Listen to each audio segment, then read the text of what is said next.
I always believed that when two people made a promise in front of family, friends, and the universe itself, it meant something. You stick together. You fight through the storms.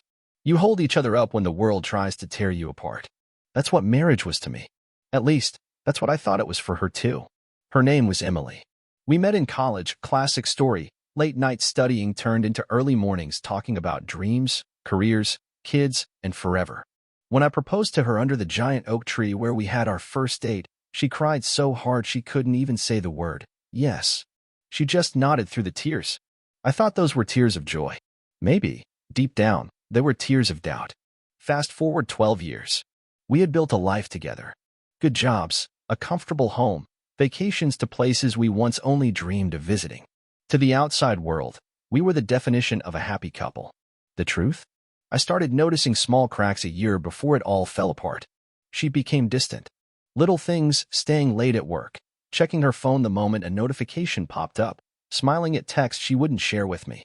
I tried to tell myself it was stress. After all, we were both working long hours. I didn't want to be that paranoid husband. I didn't want to be that guy. But your gut knows when something is wrong, even if your heart begs you to ignore it. Then one evening, she dropped the bomb. We were sitting at the kitchen table, eating takeout, when she set her fork down, looked me straight in the eyes, and said, "I think I need a break." A break. As if marriage was some job you could clock out of for a few weeks. As if commitment was something you could hit the pause button on whenever it got too heavy. I felt like someone had sucker punched me. I asked her why, and she mumbled something about finding herself and needing space. I didn't yell. I didn't argue. I didn't beg. Instead, I sat there, nodding slowly as my heart shattered into 1,000 sharp pieces. And in that moment, I made a silent vow to myself. I would give her the space she so desperately wanted, but not in the way she expected. I started observing instead of questioning, watching instead of confronting. What I discovered over the next few weeks would destroy every illusion I had about the woman I thought I knew, and set into motion a chain of events that would leave her stunned, broken, and very, very alone. She said she needed a break. I was about to show her what a break really looked like. The first few days after Emily announced she needed a break, she behaved like nothing had changed. She still smiled when she left for work. She still kissed me on the cheek absent-mindedly, like a routine she hadn't thought about in years. But her eyes never met mine the same way. They darted away, guilty and unsure. I didn't confront her. I didn't snoop through her phone like some desperate fool. Instead, I quietly started gathering the pieces. You don't live with someone for over a decade without learning their patterns, their tells. She thought she was being discreet, but in reality, she was an open book to me now. It started with her gym routine. Emily never liked working out before. Suddenly, she was hitting the gym 4-5 times a week. And each time, she came back showered, perfumed, and oddly radiant. Not the tired glow of someone who just burned 500 calories. No, this was the shine of someone who had been touched, admired, worshipped. Then came the secretive texts, the ones she thought I didn't notice as she tilted her phone away while typing furiously, smiling at the screen like a teenager with a crush. She even laughed at times, that sweet, giddy laugh she hadn't used around me in years. But the final confirmation came on a Wednesday evening. Emily said she was going out for a self-care night, a massage, dinner with herself, maybe a bookstore run. I played it cool, wished her a relaxing evening, and waited exactly 30 minutes after she left. Then, I drove. I didn't follow her directly. I wasn't that reckless. I used the shared location feature we had set up years ago for emergencies. She had forgotten it even existed. Funny how people remember technology when it serves them, and forget it when it betrays them. I found her car parked outside a cozy, dimly lit restaurant on the other side of town. And there she was, through the window, not alone, not lost in deep thought about her life. No. Emily was sitting across from a man I had never seen before, leaning in close, her hand grazing his as she laughed that high, breathless laugh she once reserved for me. She wasn't finding herself. She was losing herself in someone else. I didn't storm inside. I didn't make a scene. I sat in my car, watching, memorizing every detail, the way she played with her hair, the way she tilted her head when he spoke, the way she bit her lip when he smiled at her.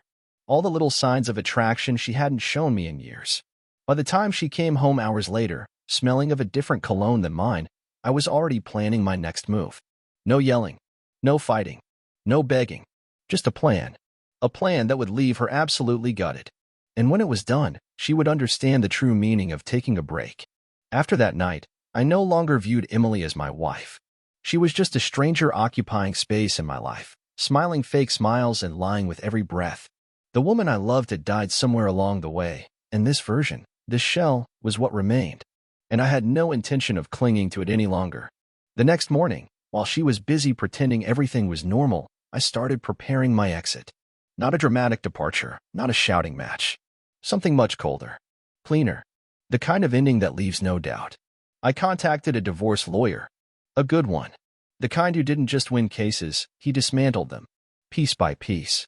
I explained the situation, keeping my voice level, my emotions bottled up tight.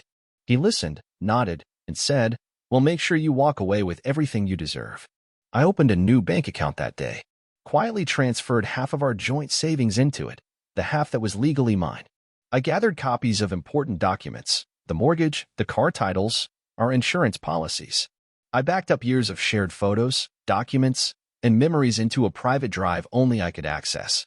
I made sure there would be no messy financial surprises when the dust settled. At home, I became a ghost. I didn't pick fights. I didn't show anger. I was polite, even cheerful at times, nodding along when she shared little stories about her day, pretending not to notice when she got ready for solo nights out in outfits she hadn't worn in years. She mistook my calm for weakness. She thought I was too stunned, too heartbroken to act. In truth, I was building the bomb that would tear her little fantasy apart. One evening, as we sat on the couch pretending to watch a movie, Emily glanced at me with that fake, sad smile and said, "I just need some time to figure things out." I turned to her, smiled back warmly, and said, "Take all the time you need." Inside, I was already counting down the days. She thought she was in control. She thought she was orchestrating some grand new chapter of her life. What she didn't know was that I had already decided when the final page would turn. And when it did, it would be a page she would never be able to rewrite. The day I decided it was time to move, I played it just like every other day. I woke up early, made coffee, packed for work, kissed Emily on the forehead as she pretended to still be asleep. I drove to my office, but I didn't stay there long. Instead, I met with my lawyer to finalize the paperwork, divorce documents, financial separation agreements, and a formal request for the house and the car to remain under my ownership. I wasn't out for blood. I was simply protecting what I had built while she had been out finding herself in another man's arms. That evening, Emily had plans again. She told me, with that same rehearsed sadness, that she needed to clear her mind. I nodded like the loyal fool she believed I still was and offered to order her a cab. She smiled sweetly, patted my hand like I was some sad puppy, and declined, saying she had it covered. I watched her leave in a black dress that hugged her figure a little too tightly for a woman supposedly battling deep existential crises. I waited exactly 10 minutes after the door clicked shut. Then, I got up and moved quickly, grabbing the hidden folder I had kept ready for weeks, copies of her text messages, the restaurant receipts she had carelessly left in the trash, the hotel reservation email she had foolishly opened on our shared laptop. I had it all, neatly compiled. Proof that she hadn't been lost or confused, she had been cheating, full stop. But I wasn't done yet. While she was off with her lover, I had one last thing to do. Pack. Not my things, hers. I moved through the house with mechanical precision, boxing up her clothes, her makeup, her jewelry. Every photo of us together, every trinket she had gifted me over the years, all packed neatly into boxes and stacked by the door. I even printed a detailed inventory list and placed it on top of the largest box, like a cruel little reminder of how organized and methodical I could be when properly motivated. By the time midnight rolled around, the house barely looked like she had ever lived there. And then, I placed the final piece, the manila envelope containing the divorce papers, positioned carefully on the dining table where she would see it the moment she walked through the door. I wasn't finished, though. I took one last walk through the home we had once dreamed about together. The kitchen where we had planned dinners, the living room where we had imagined kids opening Christmas presents, the bedroom where we whispered promises under the covers. All of it, destroyed by one selfish decision on her part. When I finally heard the sound of her key fumbling in the lock, I didn't rush to the door. I stayed seated in the armchair by the window, bathed in the soft light of the street lamp outside. Calm. Ready. The door swung open, and there she was, flushed from the cold night air, cheeks rosy, hair slightly tousled from wherever she had been. She stepped inside, kicking off her heels, already launching into a lazy excuse about how exhausted she was. Then she saw the boxes. And then she saw the envelope. Her mouth opened slightly. Confusion first, then dread, then a panic she couldn't quite disguise. She clutched the envelope with trembling hands, flipping it open, her eyes scanning the divorce papers faster than she could process them. Her body stiffened, her face drained of color, and the lazy smile she had been wearing evaporated in an instant. I rose from the chair slowly, pocketing the house keys I had already duplicated in my new name alone. Without a word, without a single tear, I walked past her, past the woman who once promised me forever and instead chose betrayal, and left her standing there, drowning in the ruins of everything she had taken for granted. She said she needed a break. Now she had one. A permanent one. I didn't look back when I stepped out into the cool night air. I didn't need to. I already knew what was unfolding behind me, the confusion, the realization, the desperation starting to bloom across her face. As I walked to my car, parked neatly down the street, my phone vibrated in my pocket. I pulled it out casually, unsurprised to see her name lighting up the screen. I watched it ring out. And when it rang again and again, I turned the phone off without a second thought. For the first time in months, maybe even years, I felt genuinely free. Not because I hated her. I didn't. I pitied her. I pitied the small, broken person she had become, someone so desperate for validation that she was willing to burn her own life down for fleeting moments of attention. But I would not be the man left standing in the ashes. The next morning, the real fallout began. I woke up in my new apartment, small, modest, but clean and mine, and checked my email. There it was, a flood of messages from Emily. Long paragraphs filled with confusion, anger, bargaining, apologies. A desperate timeline of emotions as she realized that I hadn't just caught her. I had moved on without giving her a chance to beg for forgiveness. She wasn't used to not having control. She was used to me fighting for us, trying to fix things, trying to hold together what she had carelessly destroyed. She wasn't prepared for silence, for the absence of the man who had once moved heaven and earth to make her happy. By mid-afternoon, my lawyer called. Emily had already contacted legal counsel, trying to fight the divorce. But it was too late. Everything had been handled in advance, every detail carefully checked, every document airtight. There would be no screaming matches in courtrooms, no messy battles over assets. I had made sure of that. Meanwhile, the man she had sacrificed everything for? He wasn't exactly Prince Charming. I had learned through a few discreet inquiries that he was a serial flirt with 2 kids from previous relationships and a reputation for leaving women when things got complicated. He wasn't looking for a lifelong partner. He was looking for an escape, an adventure. And now, with Emily's life in ruins, he had already started pulling away. Mutual friends, the few who still talked to me, began feeding me small updates without even realizing it. Emily wasn't coping well. She cried at work. She missed deadlines. She stopped showing up to the gym altogether. The same vibrant glow she had when she was sneaking around had faded, leaving only hollow eyes and a brittle smile. Part of me expected to feel some twisted satisfaction, some dark pleasure in knowing she was suffering. But standing there, reading their messages, all I felt was a deep, unshakable emptiness. The love I had for her, the real, fierce, stubborn love that had fueled 1,000 sacrifices, it was just gone. Burned away. Nothing left but dust. That night, alone in my new place, I made a choice. I wasn't going to let her betrayal define me. I wasn't going to let her mistake be the thing that colored the rest of my life in bitterness. I had escaped. I was free. It was time to start living like it. And as for Emily, she was finally standing in the rubble of her choices, holding nothing but regret. Exactly where she had insisted she wanted to be. The calls started coming in waves after the initial shock wore off. At first, they were frantic, rapid-fire texts, long voicemails with that familiar quiver in her voice, the same tremble she used to have when she would say, "I love you," in the dark. Then came the guilt trips. Messages filled with blame. How could you just leave? We could have worked through this. You're giving up too easily. As if she hadn't already chosen to burn our life down long before I picked up the first match. I didn't answer any of them. I didn't even read most of the texts. They were noise, background static from a chapter one had already closed. Instead, I focused on rebuilding the version of myself she had tried to convince me didn't exist. The one who didn't need someone else's validation to feel whole. The one who wasn't begging for scraps of affection. Meanwhile, the cracks in her facade started to widen. Through a few mutual acquaintances and the not-so-subtle social media updates she clearly hoped I would see, it became obvious that things weren't working out with her new love.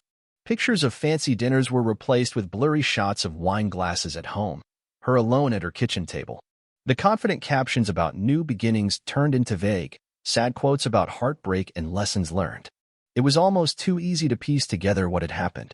Her new man had gotten exactly what he wanted, the thrill of the chase, the excitement of forbidden romance, and once the dust settled, once reality came crashing in, he had no interest in the wreckage he helped create. No interest in a woman who had burned her marriage, her reputation, and her own peace of mind for a fleeting fantasy.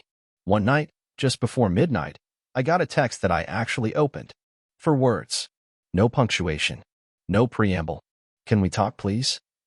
I stared at it for a long time. I thought about the man I used to be, the man who would have driven across the city just to sit down and listen, to fix whatever was broken, to fight for a love that had long since stopped fighting for him.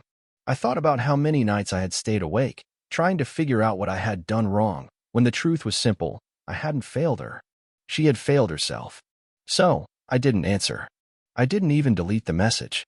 I left it there, unopened, a silent reminder that some bridges, once burned, are never rebuilt. A week later, she showed up at my new apartment. I knew she would eventually. I saw her through the peephole before she even knocked, standing there in the hallway with her hands clutched nervously in front of her, her eyes red and puffy. She wasn't dressed for a confrontation. She was dressed like she was desperate, like she finally understood what she had lost. The knock came, soft and hesitant. I didn't answer. She knocked again, a little louder, and I could hear her whisper my name, broken and unsure. Still, I didn't move. I stood there, just on the other side of the door, silent and unmoving, until finally, after what felt like an eternity, I heard her sob once, a low, broken sound, and then the shuffle of her footsteps retreating down the hallway. I waited another hour before I opened the door and found the envelope she had left behind. Inside was a letter, handwritten, pages long. Apologies. Regrets. Confessions. She admitted to everything: the emotional affair, the physical betrayal, the selfishness, the way she had convinced herself that I was the problem when, deep down, she knew it had been her all along. She begged for forgiveness. She said she wanted to try again, that she was willing to do anything. It was honest, raw, full of the kind of vulnerability she should have given me years ago. And it didn't change a thing. Regret isn't always enough. Sometimes, regret is just the echo of the life you destroyed when you thought you were too good for it. I placed the letter back in the envelope, set it gently on the table, and walked away without a second thought. Because the man she wrote that letter to? He didn't exist anymore. The days that followed her failed visit were eerily quiet. No more midnight texts. No missed calls. No desperate voicemails filling up my inbox. It was as if she had finally understood the message I had been sending without saying a word. There was no coming back. Some choices have consequences you don't get to run from. Some betrayals sever ties so deeply that no apology, no explanation, no tearful plea could ever stitch them back together. But silence has a way of stirring old ghosts. One evening, about 2 weeks later, as I sat in my living room with the city lights flickering against the windows, I found myself thinking not about Emily, not about the betrayal, but about the man I had been when this all started. I thought about the naive faith I had in love, the stubborn belief that loyalty was always repaid with loyalty. I grieved for that man. He was gone now, and in his place stood someone sharper, wiser, but also colder. There's a cost to surviving betrayal, and part of it is realizing that you'll never love with the same reckless abandon again. Meanwhile, Emily's life continued unraveling. I heard from a mutual friend, someone who didn't realize I didn't care for updates, that she had tried reaching out to her new flame, tried to mend whatever fragile thing they had started. But it was too late. The man she had thrown everything away for was already entertaining someone new, younger, fresher, untainted by the heavy baggage Emily now carried. It was almost poetic, in a tragic way. She had traded stability for excitement, traded loyalty for passion, and in the end, she was left with neither. The few friends who had cheered her on during her so-called self-discovery journey had started to vanish too. It's easy to support someone when they seem bold and empowered, less so when the aftermath is messy, sad, and inconvenient. One by one, the people she thought would prop her up disappeared, until it was just her and her regrets. And that's when the email started. Long, sprawling essays about the life we could have had, about how she realized too late that happiness isn't found in late-night adventures with strangers, but in the quiet, steady presence of someone who chooses you every single day, about how she would have done anything to take it all back if she could. I didn't respond, not out of spite, but because I understood something she never had. Forgiveness is not the same thing as reconciliation. I forgave her, quietly, for myself, for my own peace. But I would never invite her back into my life. Not as a wife, not as a friend, not even as a distant memory I clung to. Some lessons cost too much to learn twice. One Friday evening, I saw her for the first time in months. I was at a local cafe, sipping coffee, reading a book, savoring the small, quiet joys of my new life. And then I felt it, that strange sensation of someone watching you. I looked up, and there she was, standing just outside the window, half hidden behind a group of passing strangers. Her eyes fixed on me with a look I can only describe as haunted. She didn't wave. She didn't smile. She didn't move closer. She just stood there, staring, as if she was trying to memorize a life she could no longer touch. I didn't acknowledge her. I didn't need to. I simply returned to my book, turned the page, and left her there, a ghost trapped on the other side of the glass. She was the one who had needed a break. She was the one who had smiled as she walked away. And now, she was the one left behind, staring at the ruins of a future she had so carelessly set ablaze. Walking away from Emily that day at the cafe, or rather, refusing to acknowledge her, felt like closing the last open wound. It was a quiet ending, not the dramatic confrontation so many would expect. No grand speech, no explosive emotions. Just a man who had finally chosen himself over the wreckage someone else left behind. In the months that followed, my life didn't magically transform overnight. Healing isn't some linear, glossy journey like they sell you in movies. It's messy. Some mornings, I would wake up with a heavy heart, remembering flashes of what could have been. Some nights, the silence would creep in, whispering doubts when the world went still. But those moments grew fewer and fewer, like echoes fading into the distance. And every time I chose not to respond, not to fall into old patterns of self-blame, I grew stronger. I focused on the simple joys first, rediscovering hobbies I had once shelved, reconnecting with friends I had drifted from, taking long drives with no destination in mind.